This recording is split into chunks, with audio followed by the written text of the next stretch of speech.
কুণ্ডলীপুর গ্রামে দুঃখী নামের এক লোক বাস করত।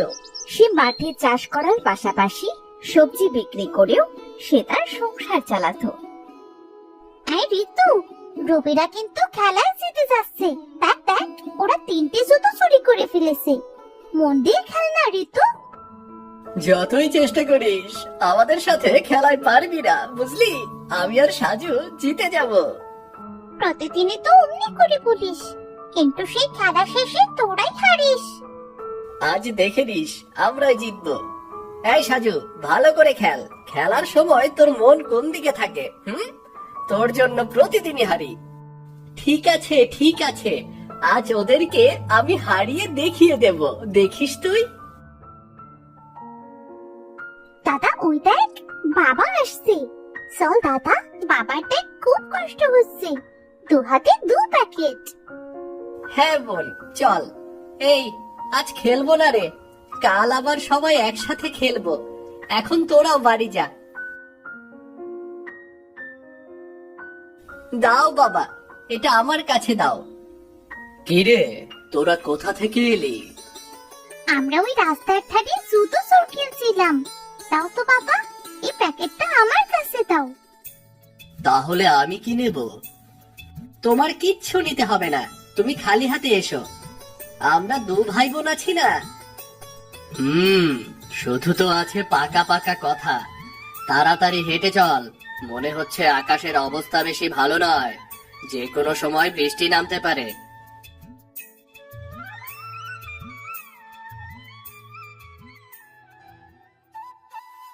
তোমাদের এত সময় বাড়ি ফেরার সময় হলো বুঝি? আমি কত ভয়ে ছিলাম জানো। আকাশের অবস্থা ভালো না, চারিদিকে অন্ধকার হয়ে এসেছে। তোমাকে আর ভয় পেতে হবে না মা, এই তো আমরা বাড়ি ফিরে এসেছি। হাতে কোনো টাকা পয়সাও তো নেই, একদিনে এত সবজি আনার কি দরকার ছিল? বিক্রি শেষ, এইগুলো বেঁচে গেল তাই নিয়ে এলাম। রান্না হলে খেতে দাও, খুব জোর খিদে পেয়েছে আমার। হ্যাঁ, তোমরা ঘরে কি বসো, আমি খাবার দিচ্ছি।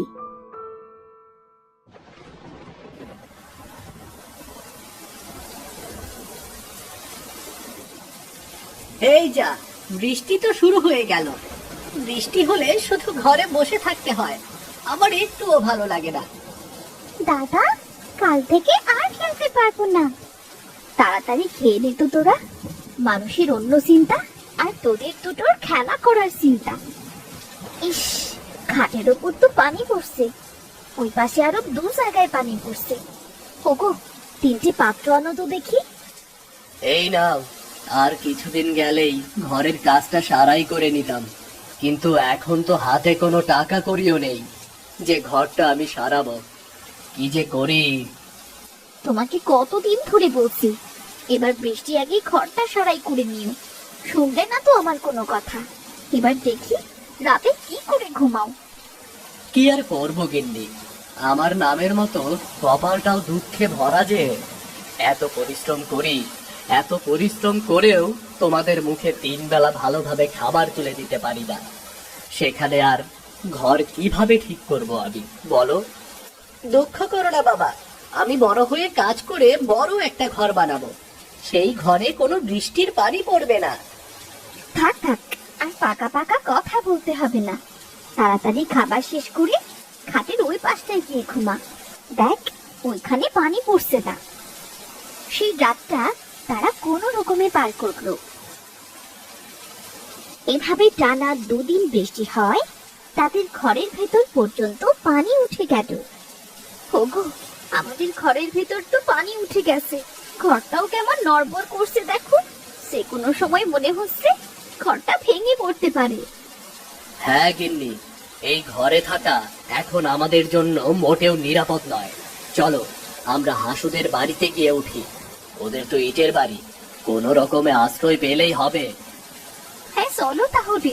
সাজু, সীতা, চল তাড়াতাড়ি, তাড়াতাড়ি ঘর থেকে বের হই।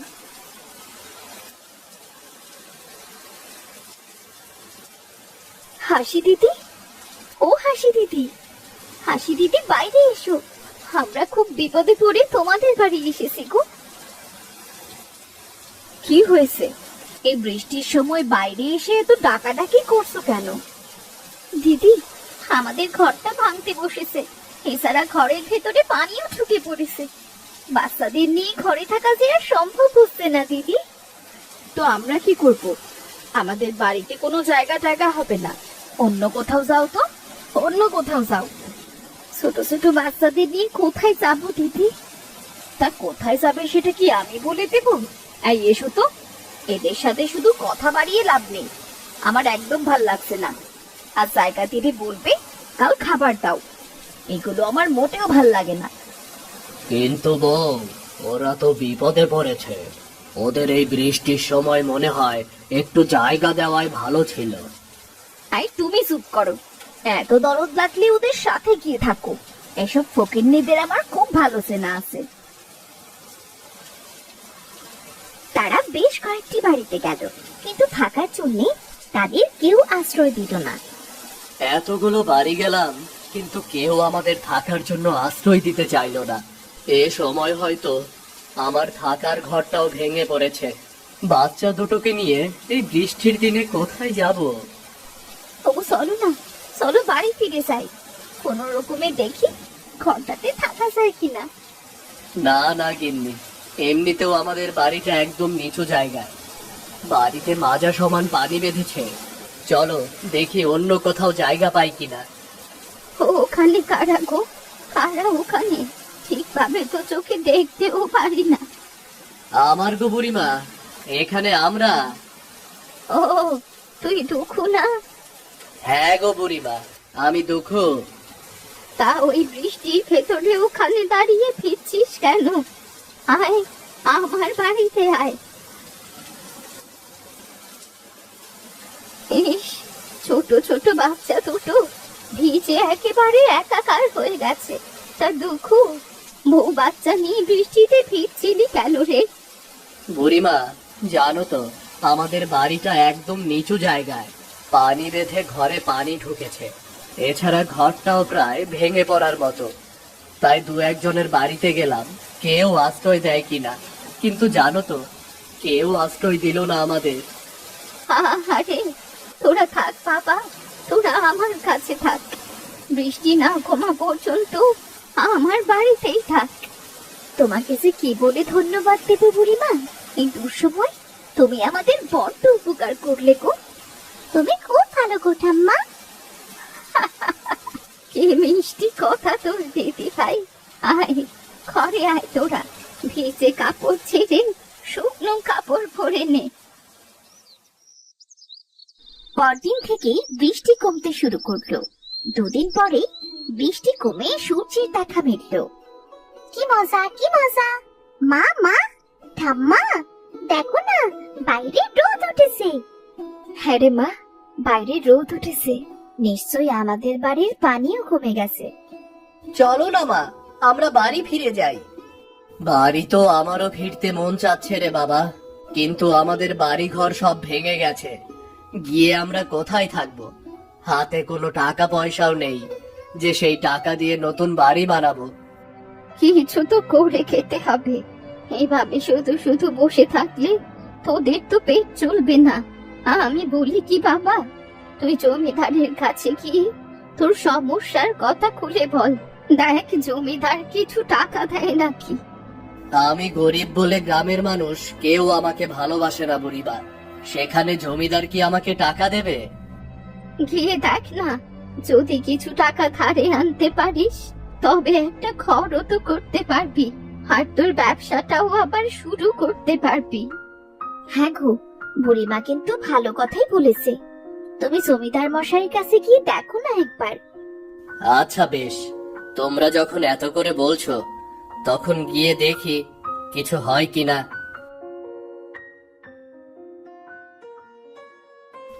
আরে দুঃখ যে, তা এত সকাল সকাল কি মনে করে? আগে জমিদার মশাই, খুব বিপদে পড়ে আপনার কাছে এসেছি। আপনি যদি সাহায্য না করেন তবে আমাদের খুব বিপদ হবে। তা তো বুঝলাম, সবাই আমার কাছে বিপদে পড়ে আসে। তা কি এমন বিপদে পড়লে শুনি? জমিদার মশাই, বৃষ্টিতে আমার ঘর বাড়ি সব ভেঙে পড়েছে। বউ বাচ্চা নিয়ে থাকার মতো আশ্রয়টুকু নেই। ধারে যদি কিছু টাকা দিতেন তবে থাকার মতো একটা বাড়ি বানাতে পারতাম। দুঃখর কথা শোনো, তুই করবি ধারের দেনা শোধ। তোকে টাকা দেওয়া মানেই তো আমার ব্যবসায় লস খাওয়া। নিজে তো কিছু করিস না, তাহলে তুই কিভাবে ধারের টাকা শোধ করবি শুনি? ইয়ে মানে জমিদার মশাই, জমি থেকে বৃষ্টির পানি নেমে গেলেই আমি চাষবাস শুরু করব, আবার হাটে সবজি বিক্রি করব, তখন আপনার সব ধার দেনা শোধ করে দেব। না না না, কোনো টাকা হবে না। এ বছর আমার অনেক ক্ষতি হয়েছে, আমার কাছে এখন কোনো টাকা পয়সা নেই। তোকে টাকা দেওয়া মানে টাকাগুলো তো জলে ফেলে দেওয়া। যা যা, এখন আর সময় নষ্ট করিস না, যা তো। দুঃখ মন খারাপ করে খালি হাতে বুড়ির বাড়িতে ফিরে এলো। সে বুড়ি ও তার স্ত্রীকে সব কথা খুলে বলল।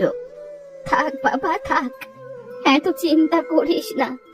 আমার পুকুর পাড়ে দেখ বেশ কিছু কলা গাছ আছে, তুই সেখান থেকে কিছু কলা গাছ নিয়ে আপাতত থাকার মতো একটা ঘর বানা। পরে কাজকর্ম করে ভালো দেখে একটা ঘর তৈরি করিস। হ্যাঁ গো, বুড়িমা তো ঠিকই বলেছে। যাও, কিছু কলা গাছ কেটে তাই দিয়ে না হয় একটা ঘর বানিয়ে ফেলো। নামের মতো কপালটাও দুঃখের আমার। যাই দেখি কতগুলো কলা গাছ সেখানে আছে। বিয়ের পর থেকে বউটাকে কখনো ভালো কিছু খেতে দিতে পারিনি, আর এখন সন্তানদের এমন পোড়া কপাল আমার। বউ বাচ্চা নিয়ে কলা গাছের বাড়ি বানিয়ে থাকতে হবে। বাড়িটা এত কষ্ট করে বানিয়েও তো দুদিন পর ঠিক নষ্ট হয়ে যাবে। যাই, কি আর করা, তাড়াতাড়ি গাছগুলো কেটে নেই। দয়া করে আমায় কেটো না, আমি যে খুব ব্যথা পাবো। আমাকে এবারের মতো বাঁচিয়ে রাখো। কে ওখানে? কে কথা বললো? আমি গো, আমি কলা গাছ। আমায় মেরো না গো, আমাকে মারলে যে আমি খুব ব্যথা পাবো। ও মা, সে কি কথা? তোমাকে মারলে তুমি ব্যথা পাবে? গাছ আবার ব্যথা পায় নাকি? হ্যাঁ পাই তো, আমারও তো জীবন আছে। প্রকৃতি আমায় আলাদা রূপে তৈরি করেছে, আমার অনেক শক্তিও আছে। যদি তুমি আমার কোনো ক্ষতি না করো তবে আমি তোমাকে সাহায্য করতে পারি। আমাকে কি আর সাহায্য করবে কলা গাছ? এই দুঃখের কপালে কোনো সুখ নেই, কিচ্ছুটি নেই। তবে তোমাকে আমি মারবো না, দেখি অন্য কোথাও কলা গাছ পাই কিনা। তোমাকে অন্য কোথাও কলা গাছ দেখতে হবে না, আমি তোমার দুঃখের কথা সব জানি। এই গাছটি নিয়ে গিয়ে তোমার উঠোনে লাগিয়ে দাও। কলা গাছ লাগিয়ে আর কি করব? আমার তো দরকার ঘরের, না হলে বউ বাচ্চা নিয়ে রাস্তায় থাকতে হবে। এই গাছটি তোমায় ঘর বানাতে সাহায্য করবে, সেটি হবে কলা গাছের ঘর। ঘরটি কখনো নষ্ট হবে না, এমনকি তোমাদের কোনো অভাবও থাকবে না। তোমাদের মনের কথা মুখে আসার আগে সবকিছু সামনে পেয়ে যাবে। সত্যি বলছো? তোমাকে যে কি বলে ধন্যবাদ দেব কলা গাছ, তুমি সত্যিই অনেক মহৎ। দুঃখ কলা গাছটিকে নিয়ে বাড়ি ফিরে তার উঠোনে গাছটি লাগাতে সাথে সাথে একটা সুন্দর কলা গাছের বাড়ি তৈরি হয়ে গেল। বাহ, এত সুন্দর বাড়ি! সত্যি কলা গাছটি আবার খুব উপকার করলো। যাই, বুড়িমা সহ সবাইকে বাড়িতে নিয়ে আসি।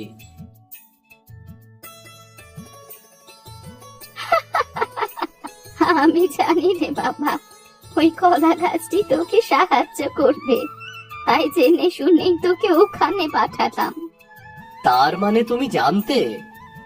আমার কলা বাগান আর আমি জানবো না? তবে ও সবাইকে সাহায্য করে না, যারা সৎ একমাত্র তাদেরকেই সাহায্য করে। বুড়িমা, তুমি এখানে একা থেকে কি করবে? চলো, আজ থেকে তুমি আমাদের সাথেই থাকবে। না রে বাবা, এটা আমার স্বামীর ভিটে। এই ভিটে আমার অনেক স্মৃতি জমা হয়ে আছে। এই বাড়ি ঘর ছেড়ে আমি কোথাও যাব না। তোরা যা, ভালো থাক, সুখে থাক তোরা। দুঃখু বুড়ির কাছ থেকে বিদায় নিয়ে তার স্ত্রী ও সন্তানদের সাথে করে বাড়ি ফিরে এলো। তারা এরকম একটা সুন্দর বাড়ি দেখে খুব খুশি হলো। এত সুন্দর কলা পাতার বাড়ি, কি মজা কি মজা! আজ থেকে আমাদের নতুন বাড়ি হয়েছে। হ্যাঁ বোন, আজ থেকে আমরা পেট ভরে খুব ভালো ভালো খাবার খাবো। এত খাবার! বাবা, তুমি কত সুন্দর বাড়ি করেছো। কিচ্ছু চাওয়ার আগে সাথে সাথে সামনে হাজির হচ্ছে সব। আহা! খা বাবা, পেট ভরে খা। খেয়ে দে, সবাই একটা শান্তিতে ঘুম দে রে।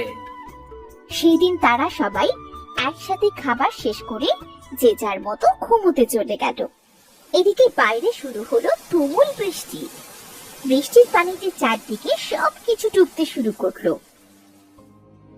পরদিন সকালে যখন তাদের ঘুম ভাঙলো, দাদা দেখ, চারদিকে পানি। তা এত পানি আসলো কোথা থেকে? ওমা, তাই তো, আমরা তো পানির ওপরে ভাসছি। সীতা, ওই দেখ, হাসি কাকি আর দীনেশ কাকা ওদের ঘরের চালের ওপরে বসে আছে। ওদের বাড়ি সব পানির নিচে রে। হ্যাঁ রে দাদা, বন্যার পানিতে তো সব তলিয়ে যাচ্ছে। বাবাকে ডেকে আনি। আর ডাকা লাগবে না রে মা, আমরা ভেতর থেকে সবকিছু দেখেছি। ওগো, আমাদের গ্রামের মানুষদের সাহায্য করা উচিত, না হলে বন্যার পানিতে যে সবাই ডুবে যাবে। হ্যাঁ বউ, চলো আগে বুড়িমার বাড়িতে যাই। কলা গাছের বাড়ি আমাদের বুড়িমার বাড়িতে নিয়ে যাই। তোরা এসেছিস? সেই রাতে থেকে আমি চালের ওপরে বসা, আমি জানতাম তোরা আসবি। নেমে এসো বুড়িমা, হাত দাও। ওই দেখো, একটা কলা বাগানের বাড়ি এইদিকেই আসছে। কত সুন্দর বাড়িটা! কার বাড়ি ওটা? ওটা দুঃখুর বাড়ি, কিন্তু ওই বাড়িতে কি আর আমাদের নেবে? সেদিন তুমি যে ব্যবহার করেছো ওদের সাথে। ভাই দীনেশ, নেমে এসো। দাও দাও, তোমার হাতটা দাও। বন্যায় আটকে পড়া অনেক মানুষকে দুঃখু তার বাড়িতে আশ্রয় দিয়ে সাহায্য করলো। একটু পরে দূর থেকে কারো চিৎকারের আওয়াজ শুনতে পেল দুঃখু। আরে, কারা তোমরা? আমাদের বাঁচাও, নৌকাটা এক্ষুনি ডুবে যাবে, বাঁচাও আমাদের। আসুন জমিদার মশাই, তাড়াতাড়ি আমার হাতটি ধরুন। দুঃখ, আমাকে তুই ক্ষমা করে দে। তোর বিপদের দিনে ঘর বানাতে আমি তোকে টাকা দেইনি, কিন্তু সেই আমার ঘরেই আজ আমার থাকার আশ্রয় হলো না। দাদা, আপনি আমাকেও ক্ষমা করে দেন। বিপদের সময় আপনাদের আমি আশ্রয় দিইনি। তোমরা সবাই তো আমার আপনজন, তোমরা কেন আমার কাছে ক্ষমা চাইছো? আপনজনেরা ভুল করলে তাদের উপরে রাগ থাকে না। যতদিন না বন্যার পানি কমে যায়, ততদিন সবাই আমার বাড়িতেই থাকবে তোমরা।